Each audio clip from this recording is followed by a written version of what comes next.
জনসাধাৰণ বনাম সীমন্ত বাহিনী অহা বছৰ যুঁজ এখন হ'ব যুঁজখন হ'ব জনসাধাৰণ বনাম হিমন্ত বিশ্ব শৰ্মা প্ৰাইভেট লিমিটেড অহা বছৰ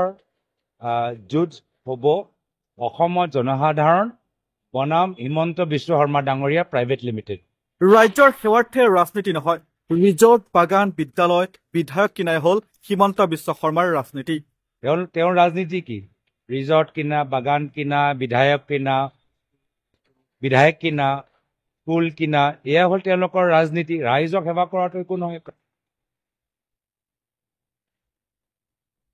তুংগত হিমন্ত গৌৰৱৰ বাকযুদ্ধ কিছুদিনৰ পৰা মুখ্যমন্ত্ৰী হিমন্ত বিশ্ব শৰ্মা আৰু সাংসদ গৌৰৱ গগৈৰ মাজত তীব্ৰ বাকবিতণ্ডা চলি আছে শেহতীয়াকৈ হিমন্ত বিশ্ব শৰ্মাই তেওঁৰ দৰেই ৰাজনীতি কৰিবলৈ কয় গৌৰৱ গগৈ হিমন্ত বিশ্ব শৰ্মাৰ দৰে ৰাজনীতি কৰিলেই 25 বছৰ মন্ত্ৰী বিধায়ক হৈ থাকিব পাৰিব তেওঁৰ ৰাজনীতি হ'ল সফল ৰাজনীতি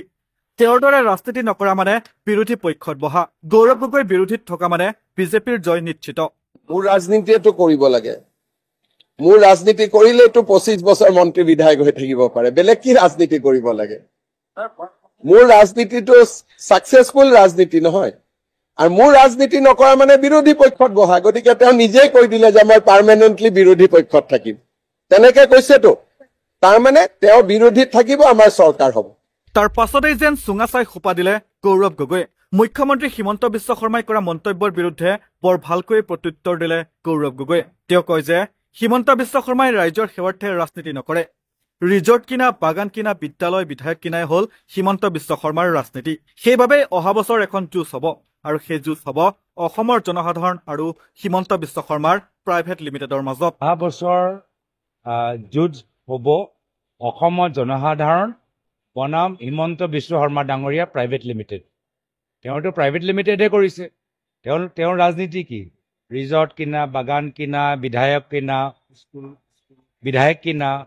স্কুল কিনা এয়া হ'ল তেওঁলোকৰ ৰাজনীতি ৰাইজক সেৱা কৰাটো একো নহয় প্ৰাইভেট লিমিটেড এটা চলাই আছে য'ত তেওঁ মেনেজিং ডিৰেক্টৰ পৰিয়ালৰ এজন দুজন ডিৰেক্টৰ আৰু 3-4জন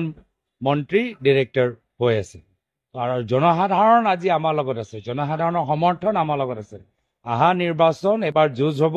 অসমৰ জনসাধাৰণ বনাম হিমন্ত বিশ্ব শৰ্মা ডাঙৰীয়া প্ৰাইভেট লিমিটেড এনেদৰে এতিয়া এজনে আনজনক কথাৰ কটাকটিৰে বাকযুদ্ধ তুংগত তুলিছে গৌৰৱ হিমন্তই অহা 10 ছেপ্টেম্বৰত সঁচাকৈ গৌৰৱ গগৈৰ বিৰুদ্ধে পাকিস্তান ভ্ৰমণ সন্দৰ্ভত সঠিক তথ্য দাঙি ধৰিব পাৰিবনে নে বাচ্চা গৌৰৱৰ লগত এনেদৰে মুখ চুপতি মাৰি যাব হিমন্তই সেয়া সময়ত হ'ব লক্ষণীয়